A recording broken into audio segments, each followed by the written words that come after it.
Welcome back to the counter. Today let's talk about neon pigments. Now I love neon pigments and I use them a lot, so I thought I'd just do a quick chat before we actually pour something about some of the tricks I use to make neons work for me. Now I've got these ones in front of me. They're a neon yellow, purple, green, pink and orange. Now the cameras really don't like shooting neons. They're too bright and they change colours, so I'll see what this video looks like at the end and if you can actually see what I'm talking about. Now firstly, with these neon pigments, these are not necessarily fluorescent pigments. Neon, in my mind, are bright, vivid pop colours. Fluorescents are a little bit different in that they are quite mild and unassuming until you turn a black light on. So if you have neon pigments, test them under your black light. Test them in normal circumstances and see whether or not they do fluoresce under black light. Don't just assume that if something says it's neon that it will actually fluoresce as well.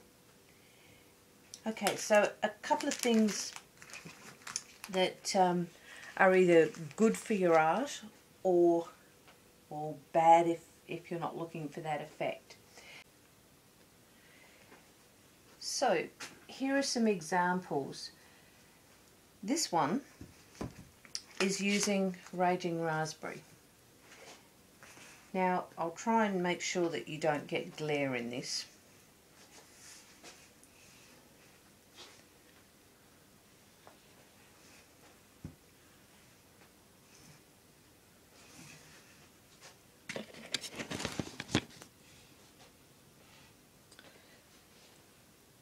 That should be okay.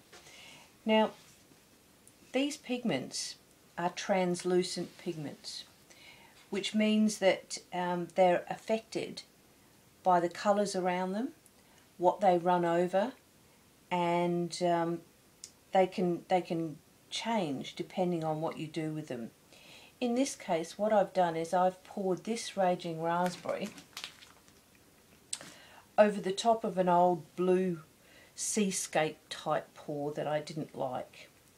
This shadow line actually looks brilliant under this piece, and it's a way that you can use layering to get a nice effect. Now this is just by itself, the pigment is just poured over the top.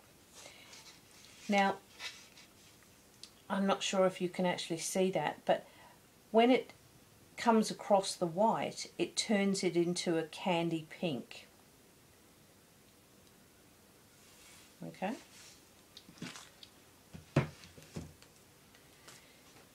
Now this one, again, this one is using these three on a red background. Now if I poured these by themselves, they would vanish into the red background because they are translucent and there's no light or white coming up from underneath. So what I did to these was I added 1 drop of white ink. Now that makes them opaque enough that they will actually sit on top and you'll see the colours. Now there is a Raging Raspberry in here, but it's actually too close to the background red, so you don't see it as much. But it does serve to give its own depth. So this is a way for you to make your colour pop on a non-white background. Okay.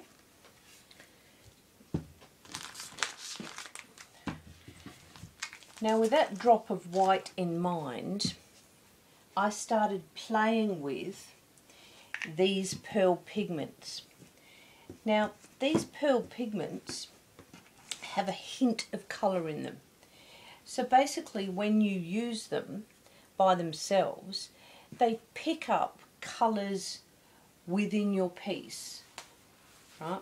This one's actually got a blue sheen on it, and I don't know that you can actually see these, but if you've looked at pearl pigments, you'll know what I'm talking about. They're very just bland and unassuming until they're around other colours. So, taking the concept that I add a drop of white to a colour to make it pop, I wondered what these would do if I added them to my neon micas. And what I discovered was that, one, they're a different flake size.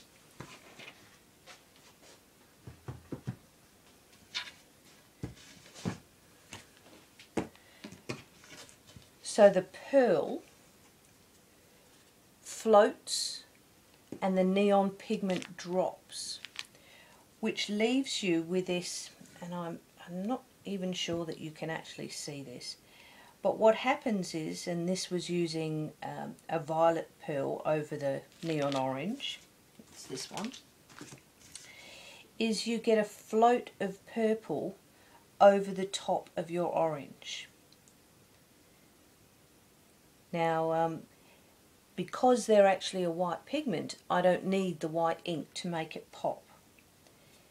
And so, whichever light you look at this, you can actually see this beautiful purple shimmer, or violet shimmer, over the top of this neon orange. And it's almost opalescent in the way that it sits in the light. This one is the same. This was having a look and seeing what it does over silver. And you can see here, I'll try and tilt this so that you can, I'm not sure that you can actually see it, but there's a beautiful violet wash of shimmer over the top of the orange. So I've been working with this sort of combining pigments to make them both work brilliantly.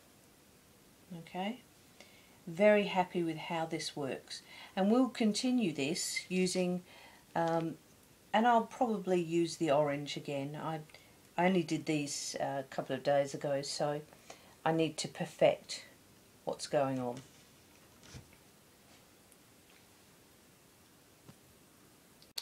So let's have a look at a pour. The colours for today will be the neon orange, which is, I've just put that in there for ease of use. This is called Flamboyant Pearl. It's actually purple with a little bit of blue in it. So that's the pearl I'll be mixing it with. Two pigments, I'll be using a silver and a snow white. These are Artisu epoxy pigment pastes, and I'll be mixing them with the resin. Now I've prepared my board, levelled my little table using the tripod levelling formation. I've put electrical tape around my edge. Resin doesn't stick to the electrical tape, and I've repurposed a previous pour, so this will be the back. I've put a couple of coats of gesso on here and I've sanded it smooth. So let's get organised and mix some resin. For my negative space, I'll be using a pure pigment, which is an ultramarine deep sapphire blue. Now these pigments, while they're absolutely stunning colours, take a lot of mixing and have a tendency to clump. So what I do in advance is I use some part A of my resin and I mix up some of the pigments so that I can then just add this to my resin. this allows you to mix to your heart's content until there are no clumps, without having to worry about the timing of your resin. So this will be the colour for my negative space. It's almost black, it's that dark, and it's just a beautiful, very, very deep blue. So that's the negative space colour. How I mix them and how much I put in everything. I tend to do it by eye rather than a recipe. So rather than try and explain, I'll just show you quickly. I'm just giving everything a quick stir. I've poured my resin into my cups, so I'll have these, and then I'll fast forward the actual mixing. Okay, so first we'll start with the Sapphire Blue.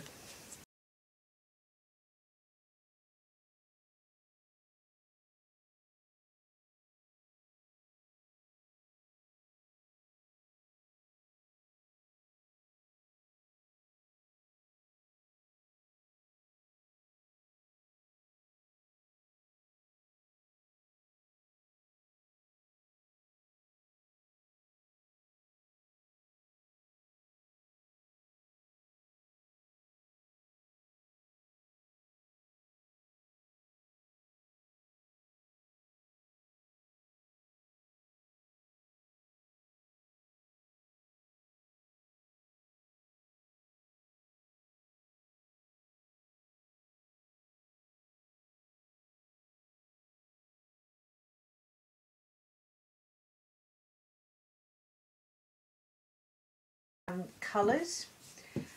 I've got my double gloves on, I've got spare gloves, I've got hand wipes, I've got gas in my torch, my windows are wide open, my fan is on, if you can hear the hum in the background. If you don't have a well ventilated area, please use a respirator and safety goggles. It's important to stay safe when you're working with mica powders and with resin. So let's start.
This is a little bit random.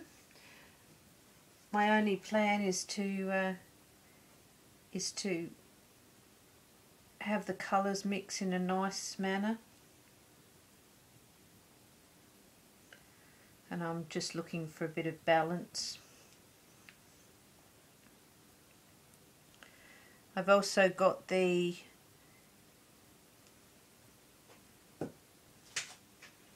mica flowing over both the silver and the blue. I'll just do a bit of fill.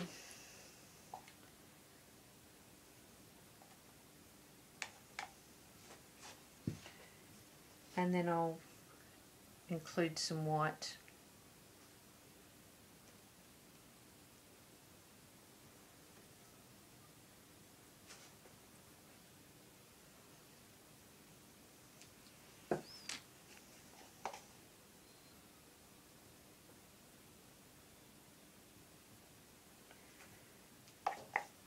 I'm not too concerned about the edges because they will fill as the resin expands. This is about 260 mils worth of resin.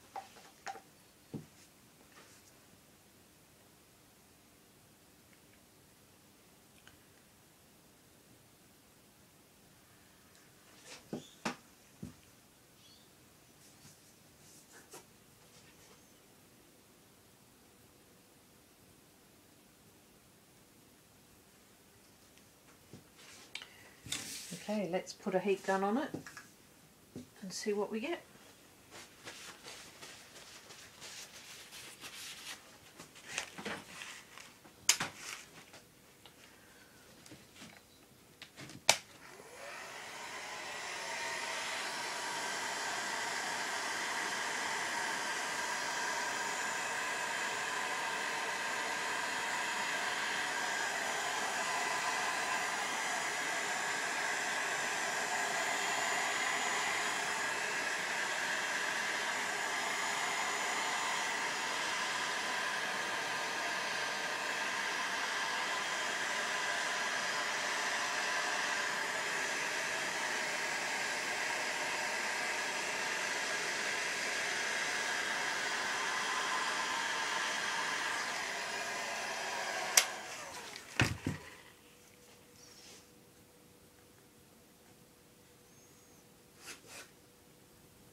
I'm just going to move that slightly just to get a better balance.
What I'm looking for here is the pink and the purple over the silver, the white coming through.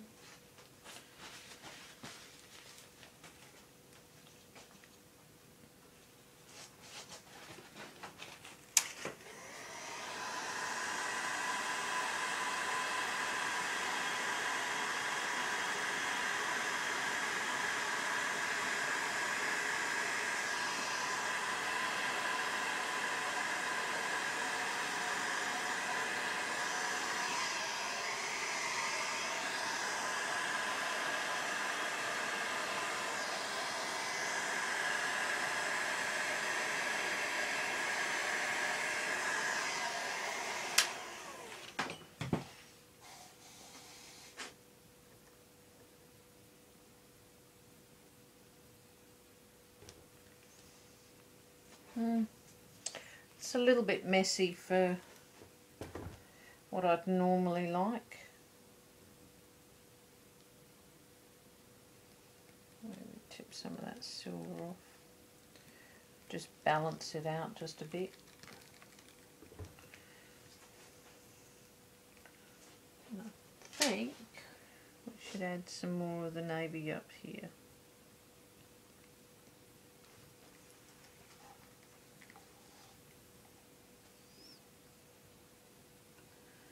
Just to darken it.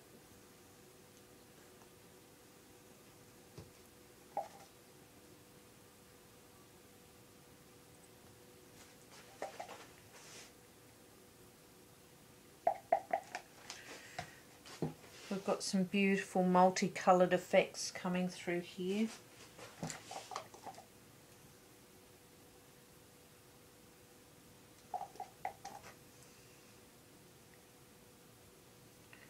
Just to even that out just a little bit. And I think we probably added the pink here a bit more.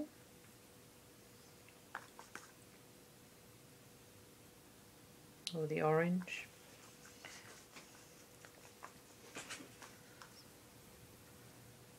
Maybe just over here a bit as well.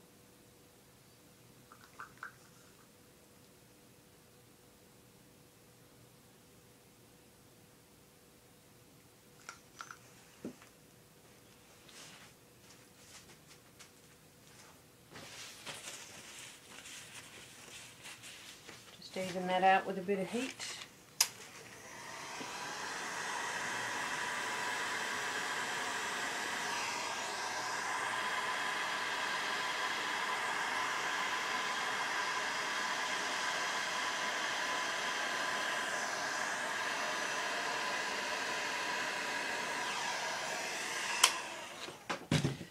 That's a bit more balanced. Now I do have a chunk of mica in there, which is a bit of a worry. So I'll just dig that out and hopefully don't wreck anything.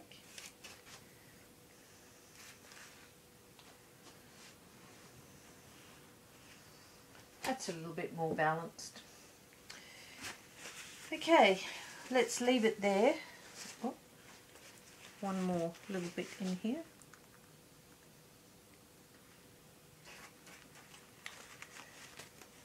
Surface looks good, not a lot of bubbles. Just keep the edges clean. Got a nice focal point through the middle. Nice depth of the neon orange. Okay, let's bring you down for a closer look. Okay, so it's stopped moving, and this is what we have. We have that purple sheen coming over the top of the neon orange. We have the neon working over the silver, the deep sapphire over the silver.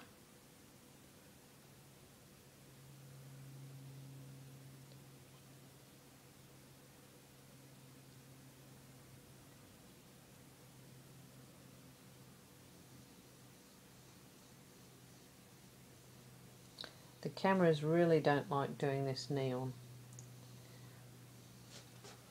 I'll see if I can get a better angle. There you go. I think that looks really pretty. And in real life, it shimmers and pops